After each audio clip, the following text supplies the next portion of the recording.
Well, hello, welcome again to our just reading through Herodotos, and I'm reading this section. We started at chapter 79 and we're up to chapter 80. And I may not read all of the Greek as I have done before, partly to save time, and also, as has been pointed out, my pronunciation is not necessarily particularly great, but I will read bits and pieces as we go. So, es top pedion de sunilthonton. Now this is a genitive absolute where the subject has been left out here. So they having come together into the plain, so they being the armies of Kroisos and the armies of Cyrus, having come together into this plain, the one which is, so top for the relative, so which is in front of the city of Sardis. Now we get eon participle, neuter participle from Amy. It will be on in Attic and then eon in Ionic, agreeing with the plain. Being great and psilon, that is bare. So in other words, there are no trees or plants and things. So being great and bare. And then we get this parenthesis here. Something like there are rivers, so and the alloy goes with that. There are other rivers and hylos flowing also through it, that is through this plain.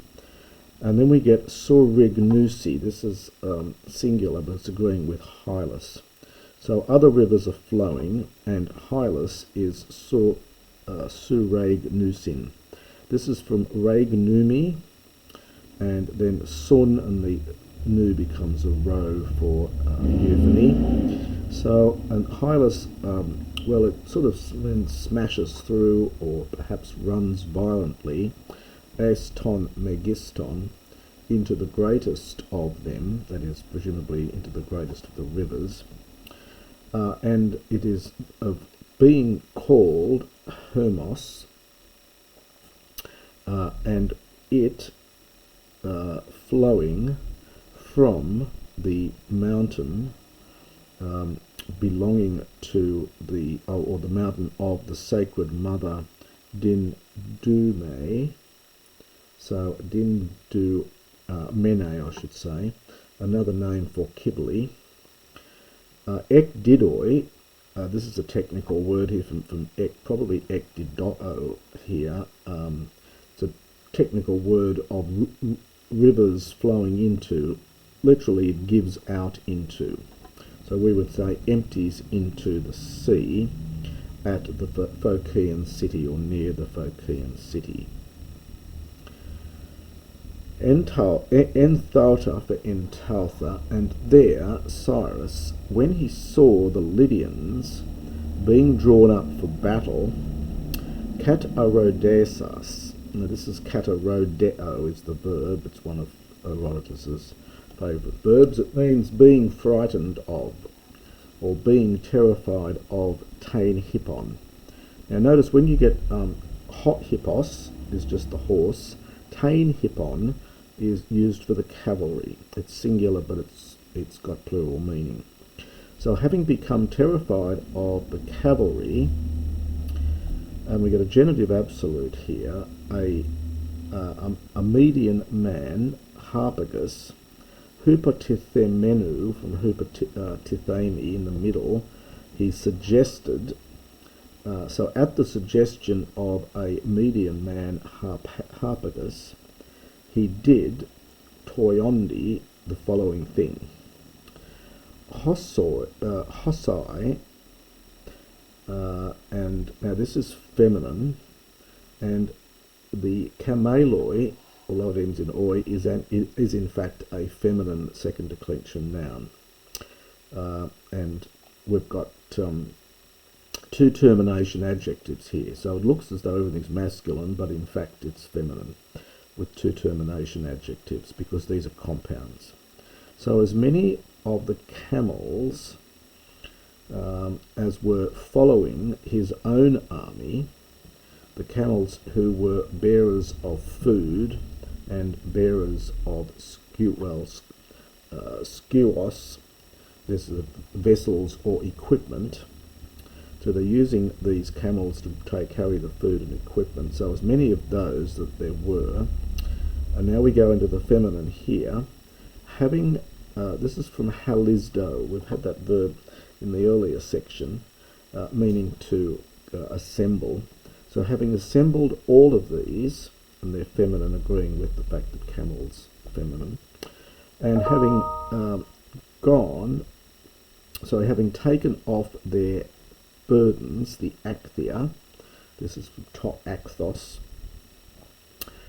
third declension neuter noun, he mounted men upon them, from anabino, en stella menus, equipped in the clothing of cavalrymen. This is from en stella, which apparently is only here in all of Greek, although it's a perfectly reasonable, seems a reasonable word, en stello, to equip. So equipped in the guise almost of cavalrymen, equipped like cavalrymen, and having prepared them, he gave orders, so he ordered them to go in front of the rest of the army against the Tain Hippon, that cavalry again, the feminine, the cavalry of Kroisos, and to follow, and for the foot, and he bid the host on foot. It's singular here. This is from leos, the people. So it's the foot soldiers, but it's singular. So he bid the host that were on foot to follow the camel. And there again you see why the camelos is feminine, the article. Interesting, he uses, this is from leos, meaning a people. It's more of an Attic word than an Ionic one, but he uses it here of the army, the foot soldiers, the foot army. So he bid them to follow after the camels, and he ordered the rest of the cavalry to follow the pedzu, the foot soldiers, that part of the army that was on foot. Hos hoi pantes diatetato. Now this is a pluperfect here from diatasso, and usual alpha for nu here, so it's actually plural. And when all of them had been drawn up, had been arranged in this way, parainase, he advised, or perhaps ordered, that he gave the order that, and we get a men, and we're going to get a det here. Always look out for the mens and dets. So in regard to the other Lydians, to kill each man, the one being in the way, and not sparing them. So he gave orders not to spare any of the other Lydians, and to kill each man who got in the way, really, who was being empodon, in the way, but not to kill Kroisos himself. He wants to take him alive. Medi ein solambenomenos amunetai, not even if he was defending himself in the process of being, arrested, being taken. Sulambana can have the meaning to arrest, and that's what it is here, I think. So not even if he was defending himself in the process of being arrested, of being caught. Tauta men parainase, and he gave this advice, and he arranged the camels opposite the cavalry for the following reason. Well, perhaps ahead of, perhaps for the antia here, ahead of the cavalry on account of the following things, for the following reasons. Heinika for Henika. Hippos, a horse, phobetai, fears a camel, and Kaiuk and Neketai, and does not endure, will not put up with, neither seeing, this is a participle here, neither seeing its form, its appearance, nor osphronomenos, smelling its the smell. So smelling its scent, perhaps we could say. Our today own tutohenica sophisto. So this is another pluperfect. Herodotos is very fond of pluperfects. So this is from sophisdomai, and it's impersonal.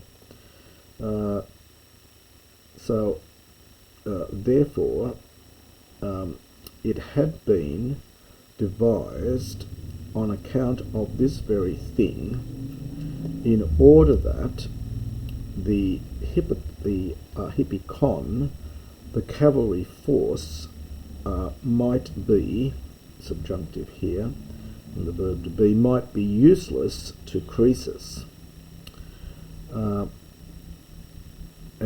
Now, tode tikai epeki el lampsestai ho ludos. This is a slightly tricky thing here, and so by which the Lydian, that is of course Kroisos, ep ake, we have to supply something like noon here. Held his mind, in other words, was intent, in fact, in some way. This is from El and then lampo, to shine. So this is infinitive. So it means something like toe, by which the Lydian was intent, in some respects, on shining, to shine. So he was hoping that he would get the upper hand, that is to shine, as it were, by using his cavalry. And this clever trick was to upset the horses by putting camels in front. Hostede sun aesan eston macain, and when they joined together in battle, there, at that point, when the horses very quickly began to smell, and it takes a genitive, began to smell the camels, and they saw them. Notice we get a little chiasmus here. Up earlier it was to see the camels first and then to smell them, and now we get a reversal of that, when the horses smelt the camels and saw them.